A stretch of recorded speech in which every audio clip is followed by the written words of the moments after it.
Welcome back to my YouTube channel. तो आज हमारी चैप्टर का सबसे लास्ट टॉपिक है जो कि हमारे पास है कंपाउंड माइक्रोस्कोप। उससे पहले जितनी भी ज्योमेट्रिकल ऑप्टिक्स की वीडियो थी आपको आई थिंक मेरे चैनल पर मिल चुकी हो, क्योंकि मैंने हर एक वीडियो में हर एक जो ज्योमेट्रिकल ऑप्टिक्स की थिंक है उसको क्रिस्टल क्लियर करवाया है। पहले आप वो वीडियोस देख लें। और ये जो टॉपिक है ये सबसे आपके लिए इंटरेस्टिंग होने वाला है, क्योंकि मैं इसमें आपको इंटरेस्टिंग चीजें बताऊंगी जिससे आपका कॉन्सेप्ट क्रिस्टल क्लियर हो जाएगा। और इस वीडियो से आप ऐसे नहीं जाएंगे, आप अपना सीख के घर बैठे कॉन्सेप्ट को हासिल करेंगे, क्योंकि यहाँ पर मैंने जो पॉइंट्स लिखी हैं वो मैं आपको एक एक पॉइंट को क्रिस्टल क्लियर समझाऊंगी। और आपने ये काम भी याद रखना है कि अगर आपको इस वीडियो से फायदा होगा तो अपने फ्रेंड्स में लास्ट में वीडियो को शेयर कीजिएगा। तो अभी तक आप लोगों ने अगर हमारे चैनल को सब्सक्राइब नहीं किया तो हमारे चैनल को सब्सक्राइब कीजिएगा और हमारी कंप्लीट वीडियो से आप अपना कॉन्सेप्ट हासिल कीजिएगा। तो करते हैं अपनी फैंटास्टिक वीडियो को स्टार्ट। तो आज का जो हमारा टॉपिक है वो आप देख ही सकते हैं, हमारे पास है कंपाउंड माइक्रोस्कोप। डेफिनेशन से अंडरस्टैंड करेंगे ना मेरे साथ, तो चले करते हैं। सबसे पहले मैंने आपको पढ़ाया था सिंपल माइक्रोस्कोप। सिंपल माइक्रोस्कोप में हम छोटी चीजें थी उनको बड़ा कर जैसे कि एक सिंगल उसके अंदर कॉन्वेक्स लेंस लगा हुआ था उसके अंदर सिंपल, लेकिन इसके अंदर दो कॉन्वेक्स लेंस लगे होंगे। कौन से? दो कॉन्वेक्स लेंस लगे होंगे। जैसे आप छोटी चीज को बड़ा मैग्नीफाई करके देख रहे हैं, इसमें जो आपको सिंपल माइक्रोस्कोप से भी छोटी चीज है ना, वो आप यहाँ कंपाउंड माइक्रोस्कोप से डिस्कस करेंगे। इनमें सिर्फ इतना फर्क है कि उसमें एक कॉन्वेक्स लेंस जैसे कि डॉक्टर्स के पास लगे होते, वो ऐसे करके देखते पेशेंट्स की कोई भी टीथ में कोई भी हो जाते, कोई भी आप बुर्श नहीं करते, या फिर आप टाइम से यानी कि आपके वक्त गुजरने के साथ साथ आपकी एज बढ़ती जाती है तो आपको वहाँ पर पॉलिश करवानी पड़ती है। तो इस तरह ही यही है जो डॉक्टर के पास होता है सिंपल। आज का हमारा टॉपिक कंपाउंड माइक्रोस्कोप। तो consist of two converging lens, यहाँ पर दो कन्वर्जिंग लेंस लगे होते हैं। एक को हम कहते हैं ऑब्जेक्टिव, एक को हम क्या कहते हैं ऑब्जेक्टिव, और दूसरे को हम कहते हैं आई पीस। एक को हम ऑब्जेक्टिव और दूसरे को हम क्या कहते हैं आई पीस लेंस कहते हैं। अंडरस्टैंड? अब आपने याद रखना है हमेशा, ये आप लोगों के पास दो लेंसेज है, ये ऑब्जेक्टिव है और दूसरा ये कौन सा है? आई पीस लेंस है। कौन सा लेंस है? आई पीस लेंस है।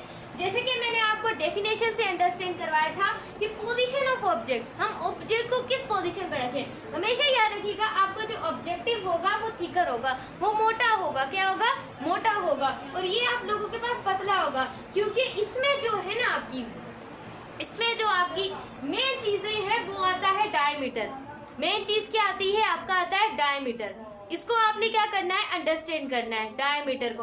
अब इसका डायमीटर देखिए कम है डायमीटर, और इसका डायमीटर हायर है, क्योंकि ये जो आपका है ये क्या है? आप लोगों के पास थिनर है, तो इसका जो डायमीटर होगा वो आप लोगों के पास ज्यादा, जो पतला होगा उसका ज्यादा। और एक चीज याद रखिएगा, अब जो आपका ये लेंस है ना, इसकी फोकल लेंथ देखिए कम है क्योंकि ये मोटा है, और इसकी फोकल लेंथ देखिए यहाँ से लेकर यहाँ तक है, क्योंकि ये आप लोगों के पास क्या है? पतला है। ये आप लोगों के पास क्या है? पतला है। इस कॉन्सेप्ट को आपने क्या करना है? अंडरस्टैंड करना है। देखे इसकी फोकल लेंथ एमसीक्यूज पूछा जाता है। इसकी फोकल लेंथ आप लोगों के पास लो होती है, जो आप लोगों के पास थिकर होता है, और इसकी जो होती है ये आप लोगों के पास हाई होती है, क्योंकि ये आप लोगों के पास क्या होता है? थिनर होता है। यही एमसीक्यूज है, अंडरस्टैंड कर लें अपने कॉन्सेप्ट को। अब देखें, अब हमने पोजीशन ऑब्जेक्ट की कहाँ पर रखनी है? Object is placed just beyond principal focus. Principal focus के बीच में हमने क्या रखना है? ऑब्जेक्ट को रखना है। यहाँ पर ही हम क्या ऑब्जर्व करेंगे? अपना कंपाउंड माइक्रोस्कोप। देखिए हमने लेंस के पीछे क्या रखा है? ऑब्जेक्ट को रखा है। हमने तीन रूल अंडरस्टैंड किए थे, लेंस में भी, मिरर में भी, जहां से भी आप देख लें। तीन रूल को हमने क्या करवाया था? मैंने डिस्कस करवाया था। कॉन्सेप्ट को मैंने क्या करवाया था? आप लोगों के क्रिस्टल क्लियर करवाया था। पहली रे आई फोकस से टकराई, सही है। दूसरी रे आई ऑप्टिकल सेंटर जैसी थी वैसी ही हो गई। ये तो मैंने आपको क्या करवाया था? डिस्कस करवाया था। और ये वाला जो है आपको पोजीशन ऑफ द ऑब्जेक्ट आप लोगों की क्या होगी? बियॉन्ड द प्रिंसिपल फोकस होगी। उसके बाद पोजीशन क्या होगी? अब नेचर ऑफ द इमेज। एक तो हमने पोजीशन बतानी है और दूसरा हमने क्या बतानी है? इसकी नेचर ऑफ द इमेज बतानी है। Image is formed inside the eyepiece. हमने इमेज को फॉर्म करेंगे इनसाइड द आई पीस। कैसे? अब एक रे आई फोकस से टकराई, दूसरी आई ऑप्टिकल सेंटर से टकराई, फिर वैसे दो अगर आप रे ड्रॉ कर लेना तो भी आपका क्या बना सकती है? दो रेज आप ड्रॉ कर लेना तो भी आपकी इमेज बना सकती है। लेकिन यहाँ पे जो इमेज फॉर्म होगी होगी वो आई पीस के इनसाइड होगी। क्या होगी? इनसाइड। पहले मैंने आपको बताया था जो भी पहले बनती है वो रियल भी होती है, दूसरा इन्वर्टेड भी होती है। कैसे? अब देखिए यहाँ पर इमेज बनी है, रियल भी बनी है, इन्वर्टेड भी बनी है, इस वजह से ये लेंस के आगे बनी है तो रियल है। अब ये देखिए ये थोड़ी छोटी है और ये थोड़ी बड़ी है, इस वजह से मैंने यहाँ पर क्या लिखा है? इन्वर्टेड रखा है। कॉन्सेप्ट को क्रिस्टल क्लियर करें।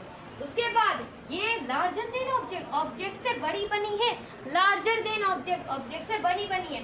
दूसरा मैग्नीफाइड, ताकि आप लोगों को कोई डिफिकल्टी ना हो सके, इस वजह से मैं हर नाम लिखती हूँ। उसके बाद फाइनल इमेज। ये लिखना तो नहीं चाहिए था, लेकिन कॉन्सेप्ट को क्रिस्टल क्लियर करना है तो मुझे ये लिखना पड़ा। उसके बाद एक नियर पॉइंट, आपको नियर पॉइंट पर इमेज क्लियर दिखाई देगी, जैसा कि मैंने आपको बताया था। अब यहाँ पर आपको इसको ऑब्जेक्ट मान लेना है, जो आपकी इमेज बनी थी ना, इसको ऑब्जेक्ट मान लेना है। और आपने कोई भी दो यहाँ से गई, यहाँ पर भी डाइवर्ज हुई, फोकस से टकराई, फिर ऑप्टिकल सेंटर से आई, वो भी बेचारी कहाँ गई? जैसे आई थी वैसे ही क्या हो गई? डाइवर्ज हो गई। जैसे आई थी बेचारी वैसे ही क्या हो गई? डाइवर्ज हो गई। अंडरस्टैंड किया? अब देखें यहाँ पर तो ये डाइवर्ज हो गई। अब हम क्या करेंगे? हम सोचेंगे भाई इमेजिनरी लाइन ड्रॉ कर देखे, सब कुछ बन ही जाए हमारा। तो हम इमेजिनरी लाइन यहाँ से मैंने क्या की? ड्रॉ की है। एक यहाँ से ड्रॉ की, एक यहाँ से, तो मेरी इमेज बन गई। मेरी क्या बन गई? इमेज बन गई। और इमेज देखिए कैसी बनी है, बेचारी मैग्नीफाई, बहुत बड़ी बनी है। दूसरा, ये लेंस के आगे बनी है, पीछे बनी? भाई पीछे बनी है, तो मैंने क्या लिख दिया? विजुअल। आपके दिमाग में सवाल आ रहा होगा, भाई ये वाला हमने तो अपराइट का रूल पढ़ा था, दोनों अपराइट होगी और दोनों क्या होंगी? रेक्ट होगी। लेकिन टीचर तो यहाँ पर हमें उल्टा ही कॉन्सेप्ट बता रही है। ये तो एमसीक्यू आता है कि आप वर्चुअल की जगह पर समझ लेते हैं एमसीक्यू में विजुअल रेक्ट, लेकिन इन दोनों का साइज आप देखें क्या है?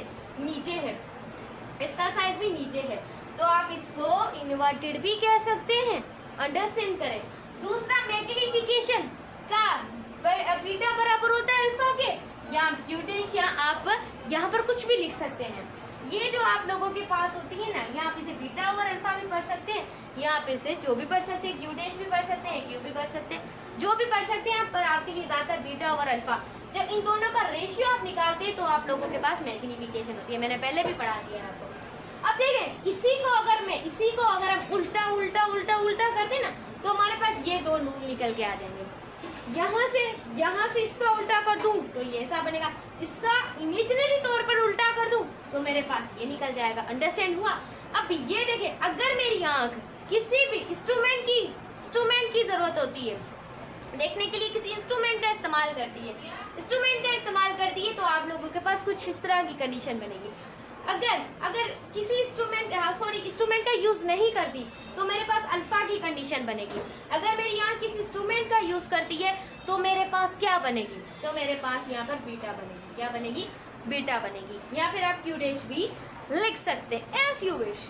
उसके बाद ये हमारी देखें बेस है, डिस्टेंस है, ये हमारा, ये मैंने दोनों साइड पे लिखी है, मैथमेटिकली रिप्रेजेंट किया है। फॉर्म फिगर, ये tan theta perpendicular over base, ये तो मैंने बताया ही था, टेन थीटा। अब एच क्या लिखी? हाइट लिखी, और ये हमने क्या लिखा? इसकी बेस लिख ली, इसका डिस्टेंस लिख लिया। और स्मॉल एंगल हमें पता है कि टेन जो थीटा है वो बराबर होता है क्यू।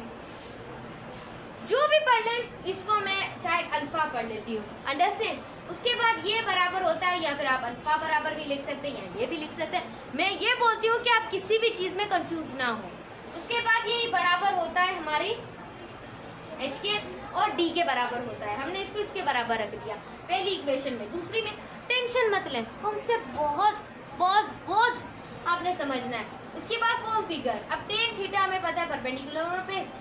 यहाँ पर आपने देखना है कि हमारा हाइट क्या हो जाएगी? एच का स्क्वायर हो गया, और ये हमारी क्या जैसी थी वैसे उतर के आ गई। अगर स्मॉल एंगल टेन थीटा की बात करें, स्मॉल एंगल की बात करें हम, तो Q बराबर होता है, या फिर आप इसे बीटा भी लिख सकते हैं, बीटा बराबर होता है एच हाई के और डी के। अब हम चलते हैं इसकी डेरिवेशन करने के लिए नेक्स्ट बोर्ड पर। तो आ चुके हैं हमारी वीडियो के लास्ट टॉपिक की तरफ, और हमारे जो माय आज लेक्चर्स अपलोडिंग ज्योमेट्रिकल ऑप्टिक्स, और मेरे जितने भी लेक्चर्स थे ज्योमेट्रिकल ऑप्टिक्स के आपको इस चैनल पर मिल जाएंगे। हर एक कॉन्सेप्ट को मैंने क्रिस्टल क्लियर करवाया है। तो देखिए, हमने जो भी था कंपाउंड माइक्रोस्कोप की जो भी डेफिनेशंस थी, जो भी आप लोगों को तो सब अंडरस्टैंड करवा लिया। एंड अब आ चुके हैं हमारी कुछ डेरिवेशन की तरफ। इसको अंडरस्टैंड कर लेना, पूरा पूरा पूरा ज्योमेट्रिकल ऑप्टिक्स का कहानी खत्म करेंगे हम। क्लियर? मेरे साथ साथ रहिएगा मेरे व्यूअर्स। अब देखिए, मैं एक चीज बताना भूल गई, कि मेरी आदत है, मैं कोई चीज छोड़ती नहीं हूँ। अब देखिए, यहाँ पर इसे हम आई पीस लेंस, हमें पता है कि आई पीस लेंस क्या होता है, थिनर होता है। थिनर यानी कि पतला। उसकी जो फोकल लेंथ होती है वो क्या होती है, लेस होती है, कम होती है। क्योंकि ये क्या है, डायमीटर में कम है। क्या है, कम है। अंडरस्टैंड करें व्यूअर्स। उसके बाद देखें, ये ऑब्जेक्ट, मैंने बताया था कि जो ऑब्जेक्ट है ना वो थिकर है। ऑब्जेक्ट क्या है, मोटा है। क्या है, मोटा है। इसकी वजह से इसकी जो वेवलेंथ है वो क्या आ रही है, कम आ रही है। लेकिन जो थिनर है, पतला है, उसकी हमारे पास फोकल लेंथ क्या आएगी, हाई आएगी। अंडरस्टैंड करें, जो पतला होगा वो ज्यादा जगह देगा, जो मोटा होगा फीट ज्यादा होगा, वो बेचारा थोड़ी, है ना, जो मोटा होगा वो थोड़ी सी पे आ जाएगा, जो पतला होगा वो बैठेगा भी, पता तो चलेगा नहीं भाई पतले की सारी सीट खाली है, मोटो को पता लगेगा भाई थोड़ी सी। आप अपनी डेली लाइफ में भी इसका देखते ही होंगे, तो मेरा ये रहता है कि कॉन्सेप्ट क्लियर हो जाए। हाँ, उसके बाद देखिए, डायमीटर ऑब्जेक्ट, हमें पता है कि डायमीटर जो ऑब्जेक्ट का होगा वो कम होगा। ये एमसीक्यूज आता है, एंट्री टेस्ट में आई थिंक यूज हो जाए, बट ये जो हमारे पास टेस्ट आ जाते हैं, मॉक टेस्ट इसमें ज्यादा यूज होता है ज्यादातर ये एमसीक्यू। उसके डायमीटर ऑब्जेक्ट का ज्यादा होता है या इसका, तो ऑब्जेक्ट का कम होता है या इसका, तो हमें पता है डायमीटर किसका कम होता है, ऑब्जेक्ट का, और इसका डायमीटर क्या होता है, हाई होता है।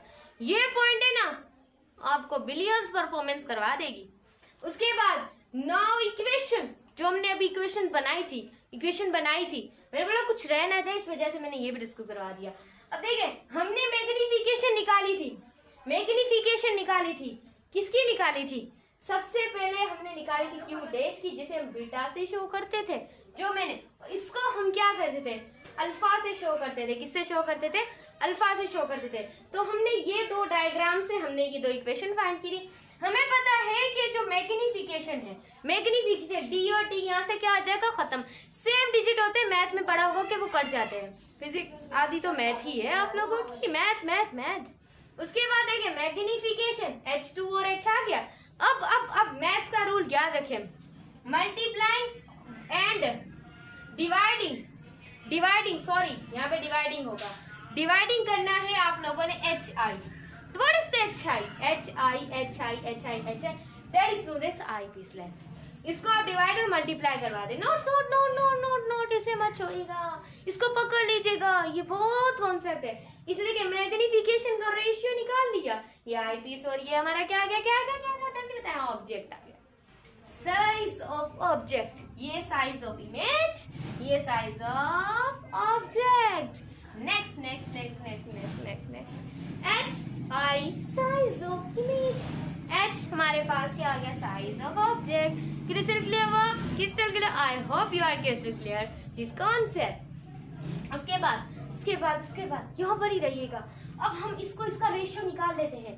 देखिए, जब मैंने आपको एक फॉर्मूला पढ़ाया था मैग्नीफिकेशन का, ये देखिए, अब इसका दोनों का क्या निकालना है, हमने रेशियो निकालना है। जब मैंने इसका रेशियो निकाला तो ये मेरे पास मैग्नीफिकेशन ऑफ ऑब्जेक्ट लिख दिया मैंने, लिख दिया। ये हमने मैग्नीफिकेशन ऑफ इमेज लिख दिया। कॉन्सेप्ट हुआ क्लियर हो गया क्लियर। अभी भी थोड़ा समझ नहीं आया तो आप वीडियो को पॉज कर सकते हैं, कॉन्सेप्ट को और ज्यादा अंडरस्टैंड करें। तो हमारे पास H2 और H आया, size of image and size of object. Crystal clear. अब ये हमारे पास क्या, हमने इसे डिवाइड मल्टीप्लाई कर डेरिवेशन यहाँ पर लिख लिए। अब H2 और HI magnification of object and magnification of image, इसके बराबर हमने क्या लिख दिया, इसका रेशियो रख दिया। अब मैग्नीफिकेशन को क्या हम इसको M1 लिख सकते हैं, क्यों नहीं लिख सकते, जब एक डिजिट को हटाएंगे 1 आ जाएगा ना, आ जाएगा, क्यों नहीं आएगा, आ जाएगा। तो यहाँ पर हमारे क्या हुई, जो मल्टीप्लाई हुआ इस वजह से स्क्वायर हो गया। अब देखिए M and M1 and M2 हमने पढ़ा था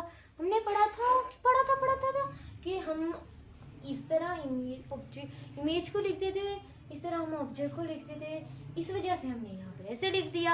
अंडरस्टैंड हुआ कॉन्सेप्ट। अब देखिए हमारे पास क्या आया, ये क्या था, इमेज डिस्टेंस था, ये क्या था, ये ऑब्जेक्ट डिस्टेंस था। दिमाग में घंटी बज गया होगा अभी। ये हमने सिंपल माइक्रोस्कोप का यहाँ पर रूल आ गया, वही फार्मूला आ गया। ये आपने लिख देना है। उसके बाद मैग्नीफिकेशन, ज्यादातर पंजाब बुक्स में आप ये देखेंगे, जो पंजाब सिंध टेक्स्ट बुक होंगी, सिंध टेक्स्ट बुक, उसमें आप ये देखेंगे सिंध, हमारी सिंध सिंध सिंध, इसमें आप ये फार्मूला देखेंगे। I hope you are understand. कैसी लगी हमारी लास्ट वीडियो? वीडियो अच्छी लगी वीडियो को लाइक कीजिएगा, चैनल को सब्सक्राइब कीजिएगा। जिनको फिजिक्स समझ नहीं आती अपने स्कूल्स की टीचर्स की, आप चैनल सर्च करके टीच दुआ, आप फिजिक्स को अच्छे तरीके से कॉन्सेप्ट को हासिल कर सकते हैं। हमने ज्योमेट्रिकल ऑप्टिक्स के अकॉर्डिंग हद से ज्यादा बेहतरीन वीडियो डालने की कोशिश की है। ज्यादा से ज्यादा देखकर अपने कॉन्सेप्ट को क्रिस्टल क्लियर करें। अब हम नेक्स्ट वीडियो में स्टार्ट करेंगे अपना नेक्स्ट लेक्चर, जो हमारा नेक्स्ट चैप्टर के अकॉर्डिंग होगा। मिलते हैं नेक्स्ट वीडियो में, तब तक के लिए बाय बाय।